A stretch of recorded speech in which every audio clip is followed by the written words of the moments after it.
High court Sindh assembly के अॻूणे speaker आगा सुरादरानी मरहूम मथां नेब केस करे छॾिया आहिनि।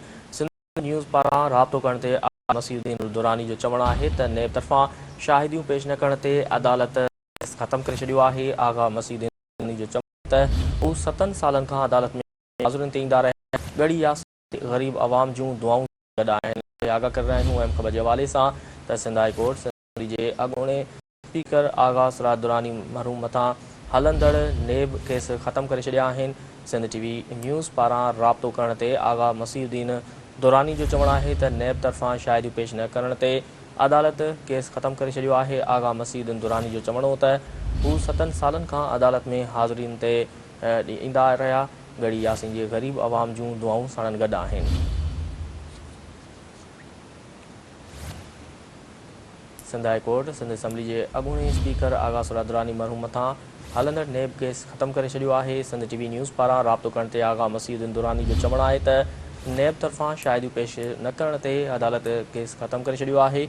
आगा मसीउद्दीन दुरानी जो चवणु आहे त हू 7 सालनि खां अदालत में हाज़िरियुनि ते ईंदा रहिया। ॻड़ी यासीन जे ग़रीब आवाम जूं दुआऊं साणनि गॾु आहिनि।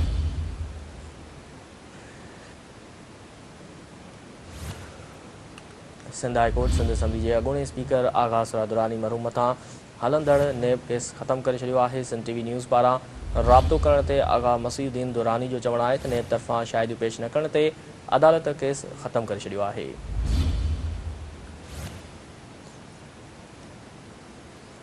आगा मसीउद्दीन दुरानी जो चवणु आहे त हू 7 सालनि खां अदालत में हाज़िरियुनि ते ईंदा रहिया। ॻड़ी यासीन जे ग़रीब आवाम जूं दुआऊं साणनि गॾु आहिनि।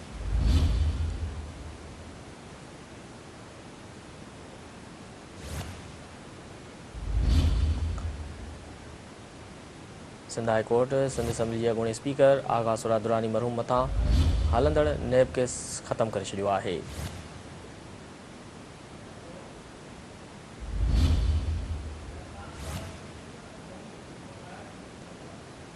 Sindh high court Sindh assembly के अॻूणे स्पीकर आगा सुरादरानी मरहूम मथां हलंदड़ नेब केस ख़तमु करे छॾियो आहे।